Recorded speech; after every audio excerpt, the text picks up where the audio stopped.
Assalamu alaikum students. How are you all? This video is for class 4. Subject is social studies. Today is 21st of August 2020 and day is Friday. Today we are going to start chapter number 6, Water and Power, and we will read its first two pages. So please open page number 45 of your textbook. So this is page number 45 of your textbook. Let's read it. We cannot do without water. Water is an important natural resource. Natural resources are those things which are found on or in the earth, mostly in large quantities. आप सबको पता है कि पानी हमारी ज़िंदगी की बहुत बड़ी ज़रूरत है. हम पानी के बगैर कुछ भी नहीं कर सकते और हमारे जो नेचुरल रिसोर्सेज हैं पानी उसमें सबसे ज़रूरी है. सबसे पहले आपको ये बता दूं कि नेचुरल रिसोर्सेज या कुदरती वसाइल होते क्या हैं. Natural resources are those things which are found on or in the earth, mostly in large quantities. वो चीज़ें जो ज़मीन पर या ज़मीन के अंदर बहुत बड़ी क्वांटिटी में पाई जाती हैं उन्हें नेचुरल रिसोर्सेज कहते हैं. एक बार फिर रीड करते हैं इसको. We cannot do without water. Water is an important natural resource. Natural resources are those things which are found on or in the earth, mostly in large quantities. Almost 3/4 of the earth is covered by water and the rest is land.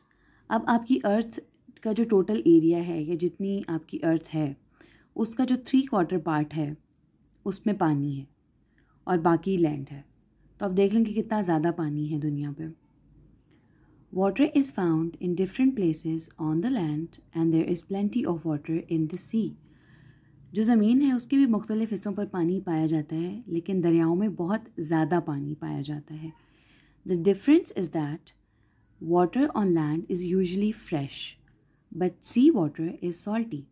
लेकिन इन दोनों पानियों में फ़र्क क्या है कि ज़मीनी पानी जो होता है वो फ्रेश होता है, जिसे हम पीने के लिए इस्तेमाल करते हैं वो फ्रेश वाटर होता है, और जो दरियाओं का पानी होता है वो नमकीन होता है. The amount of fresh water on the land is very small, only 3% as compared to the amount of water in the sea or as compared to the amount of sea water. जो fresh water है ज़मीन के ऊपर वो इतना ज़्यादा नहीं है, वो बहुत कम है. अगर आप सी वाटर से उसका कंपैरिजन करें तो वो जस्ट 3% है, इतना कम है. We use fresh water for most of our needs.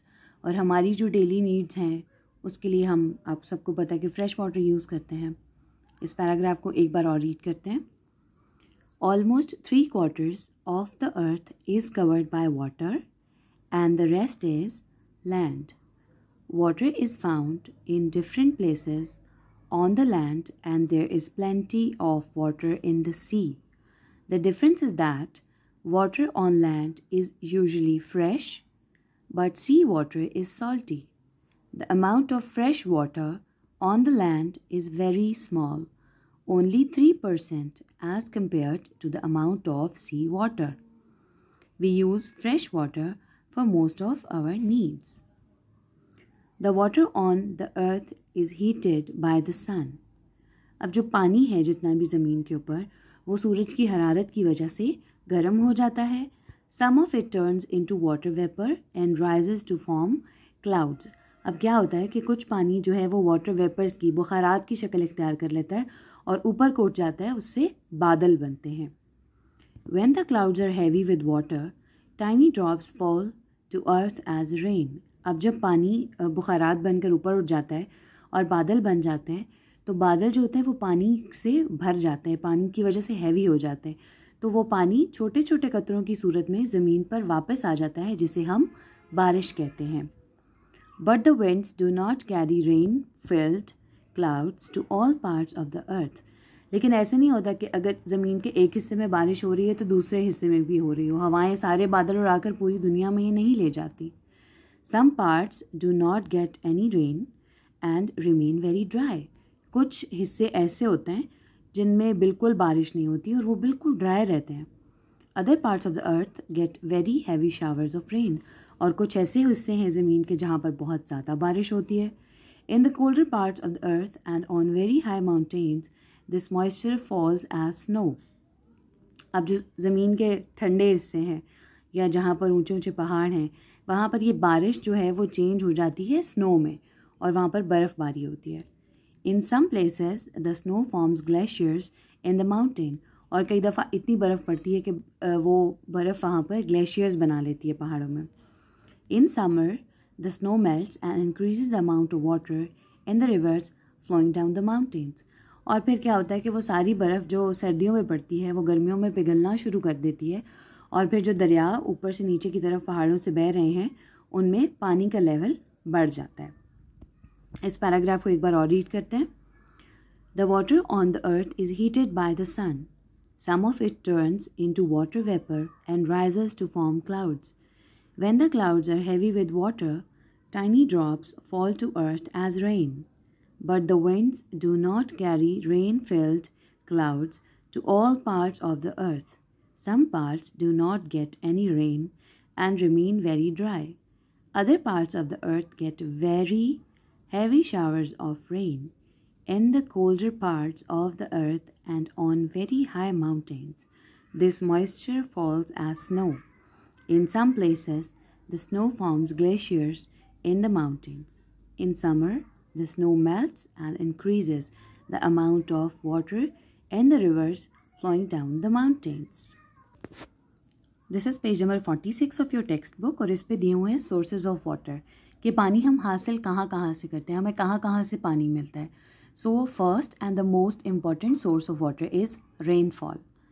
In Pakistan, most of the rain falls during the monsoon season, and we also get some rain from the west in the winter. Pakistan में सबसे ज़्यादा बारिशें होती हैं monsoon के season में, और कुछ बारिशें हमें सर्दियों में होती हैं वेस्टर्न पार्ट में.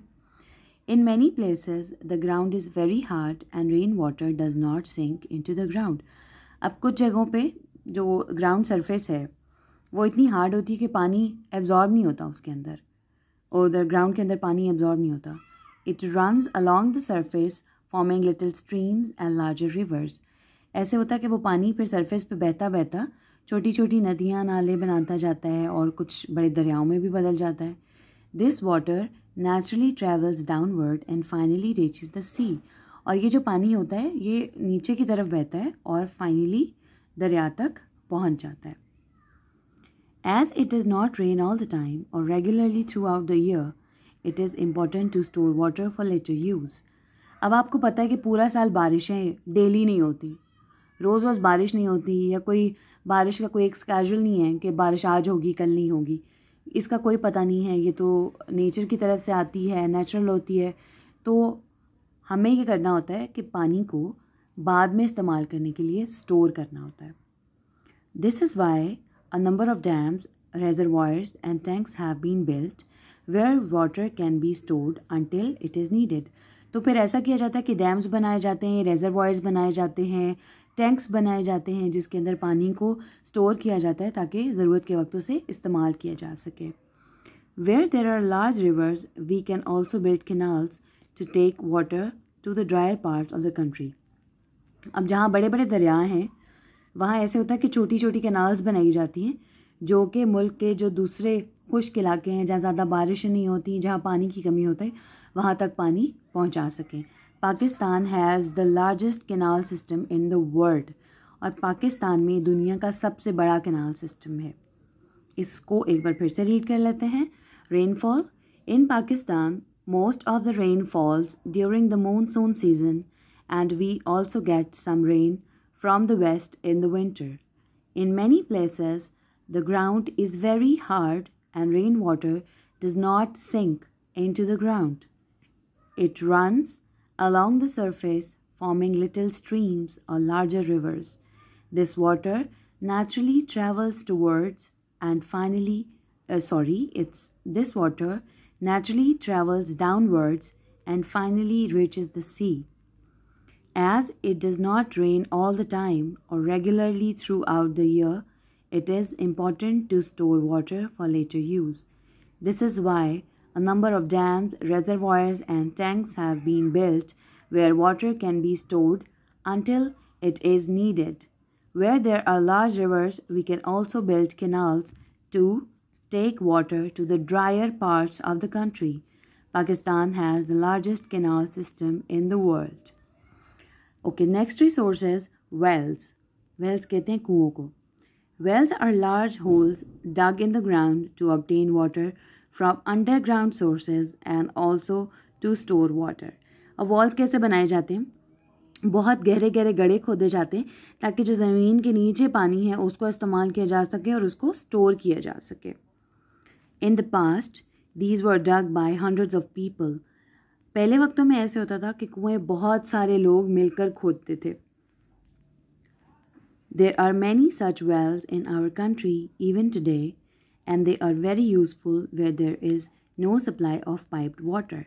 अभी भी हमारे मुल्क में बहुत ज़्यादा ऐसे कुएं हैं जो लोगों ने पुराने वक्तों में खोदे थे और वो अभी तक बहुत फ़ायदेमंद हैं. उन इलाकों में, ख़ुसूसन उन इलाकों में जहाँ पर ये शहरों की तरह पानी का पाइप सिस्टम नहीं है, ज़मीन के अंदर अंदर से पाइप फिक्स होकर नहीं आ रहे कि पानी घर घर पहुँच जाए, तो उन इलाकों में इस तरह के खोदे हुए कुएँ जो हैं वो बहुत फ़ायदेमंद हैं. Water is also found underground.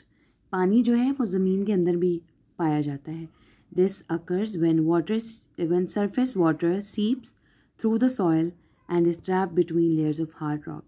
ये तब होता है जब पानी ज़मीन के अंदर जज़्ब होता रहता है और वो ज़मीन के नीचे पहाड़ों की एक बड़ी पहाड़ कह रही हूँ, पत्थरों की जो एक बड़ी लेयर है, बड़े बड़े पत्थर होते हैं, उनकी लेयर में रुक जाता है.